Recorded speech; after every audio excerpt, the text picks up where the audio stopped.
নমস্কার বন্ধুরা, আমাদের ইউটিউব চ্যানেলের পক্ষ থেকে তোমাদের সবাইকে জানাই স্বাগত। আজ আমি তোমাদের সঙ্গে কথা বলবো ফরেস্ট ডিপার্টমেন্টের একটা নিয়োগের সম্বন্ধে, যেখানে তোমাদের কিন্তু 5,934টা ভ্যাকেন্সি আছে এবং তোমরা কিন্তু এখানে ন্যূনতম মাধ্যমিক পাস করলেই আবেদন করতে পারছো। তো এই ভিডিওর মাধ্যমে এই নোটিফিকেশান সম্বন্ধে তোমাদের সঙ্গে পুরো ডিটেলে আলোচনা করব এবং নোটিফিকেশানের পিডিএফ এবং অ্যাপ্লাই লিঙ্ক এবং ওয়েবসাইটের লিঙ্ক তোমরা কিন্তু ভিডিও ডেসক্রিপশান বক্স থেকে পেয়ে যাচ্ছ।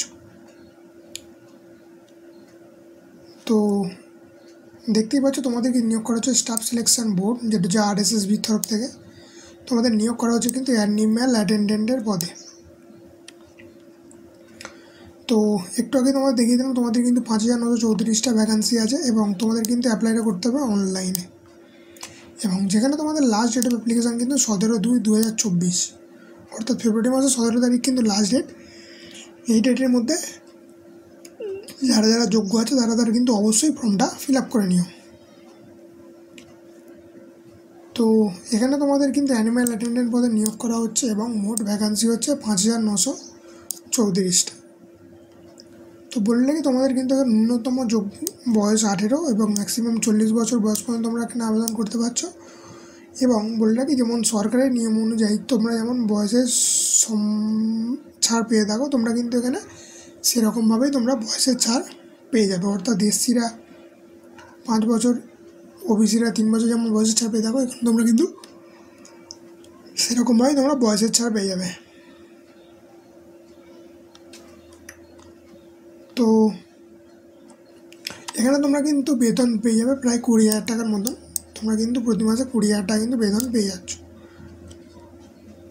শিক্ষাগত যোগ্যতা একটু আগেই বললাম, তোমাদের কিন্তু শুধুমাত্র গভর্নমেন্ট স্বীকৃত অর্থাৎ সরকারি স্কুল থেকে কিন্তু মাধ্যমিক পাস করলেই তোমরা এখানে আবেদন করতে পারছো। এবং এই বিজ্ঞপ্তিটা প্রকাশ করা হয়েছে কিন্তু RSMSSB.Rajasthan.gov.in এই ওয়েবসাইট থেকে। তোমরা চাইলে কিন্তু ভিডিও ডেসক্রিপশান বক্স থেকে এই পিডিএফ ডাউনলোড করে নিতে পারো। এখানে তোমাদের নিয়োগ পদ্ধতি কীভাবে হবে না, তোমাদের এখানে প্রথমে একটা লিখিত পরীক্ষা হবে, তারপর ইন্টারভিউ হবে, তারপর মেডিকেল টেস্ট হবে, তারপর ডকুমেন্ট ভেরিফিকেশানের মাধ্যমে যেমন নিয়োগ হয় সেরকম কিন্তু নিয়োগ হবে। তো বললে কি তোমাদের এখানে যেরকম পরীক্ষার যে সিলেবাস, নর্মাল যেমন পরীক্ষার সিলেবাস হয় 100 নম্বরের কোশ্চেন, এখানে কিন্তু সেরকমই কোশ্চেন হবে। তো তোমরা কীভাবে আবেদন করবে না, তোমরা আবেদন করতে গেলে অনলাইনে আবেদন করতে হচ্ছে।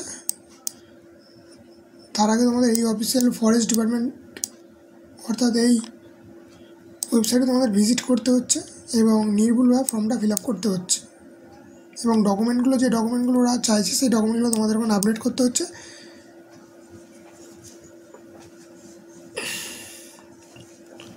তো এই ছিল মোটামুটি আজকের একটা শর্ট ভিডিও ফরেস্ট ডিপার্টমেন্টের নিয়োগের সম্বন্ধে। যদি এই ভিডিও সম্বন্ধে তোমাদের কোনো প্রশ্ন থেকে থাকে তাহলে আমাকে অবশ্যই তোমরা কিন্তু কমেন্ট সেকশনে জানাতে পারো, আমি তোমাদের সেখানে সমস্ত প্রশ্নের উত্তর দেওয়ার চেষ্টা করব।